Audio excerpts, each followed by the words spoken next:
My name is Mick Hume. I'm the editor-at-large of the online magazine Spiked and the author of There Is No Such Thing as a Free Press and We Need One More Than Ever. And this room is my part of the After Leveson exhibition about the British press at the Elwood Attfield Gallery in Smith Square, Westminster.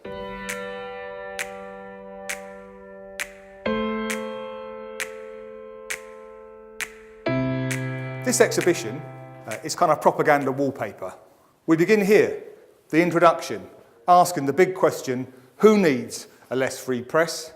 And establishing the fact that the big myth is that the press has been too free, and the truth is that even before the new regulator comes in, the British press is neither free nor open enough.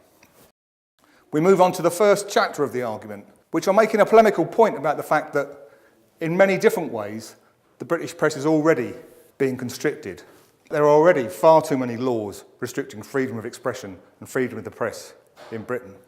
Far too many police investigations into the press. And asking the question, why do we need to regulate the press anyway?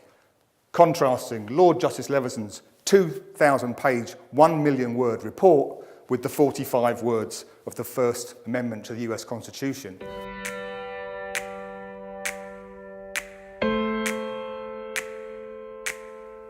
Chapter 2 is about the importance of a free press in a democratic society as the only guarantee that we've got any chance of getting at the truth. Splashing on three of the big investigative journalism stories of the modern age. The Daily Telegraph's exposure of the MP's expenses, the Sunday Times campaign on the thalidomide scandal, the Washington Post's exposure of the Watergate burglary and scandal which led to the downfall of President Nixon. None of these stories would have happened if the reporters involved had not been prepared to break the rules. These stories are all about the press holding the authorities to account.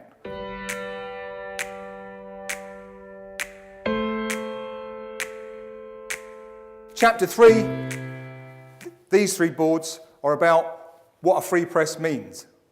It means that the press is free to do things which you might not like, which might offend you or I, which don't suit our tastes. That's tough.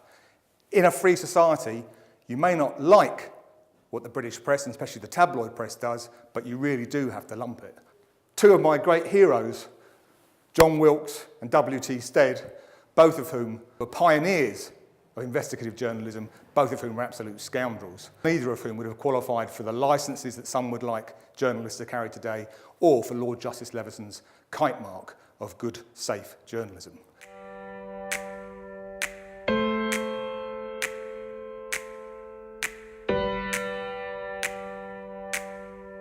And this, chapter 4, the real danger we're up against is that we're left with a more conformist and sanitised press and a more conformist and sanitised public debate. The culture of what I call, you can't say that. There's some examples of recent cases where newspapers have been picked on by politicians and where people have been sent to jail or arrested just for being offensive on Twitter or Facebook.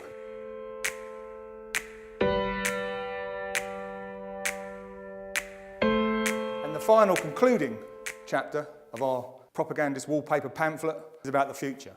That it's time that the public had a say in what is in the public interest. We are faced with a great opportunity for a future of a new free press, not only for the established media, but for all of us, and it's an opportunity we're in danger of wasting, and we need to seize the day to create a new free press and a new culture of tolerance and freedom of expression. And that's what we're about at Spiked Online. And in the interest of freedom of expression for all, I should just add, there is another room to the exhibition, Gallery 2, which has been put on by the Hacked Off campaign for press regulation to put their side of the story. It's a very interesting room to go and look at. I would say it plays to their strengths and it emphasises the moral importance of the victims of press intrusion. In a culture we live in now where victims are treated not only with compassion but often with deference, all the politicians have found it very difficult to cope with that argument. What we need to be able to say is that however much we might sympathise with and feel compassion for the victims of press intrusion, they cannot be allowed to have some kind of victim's veto over the future of the freedom of the press. Freedom of expression is far too important for that for all of us.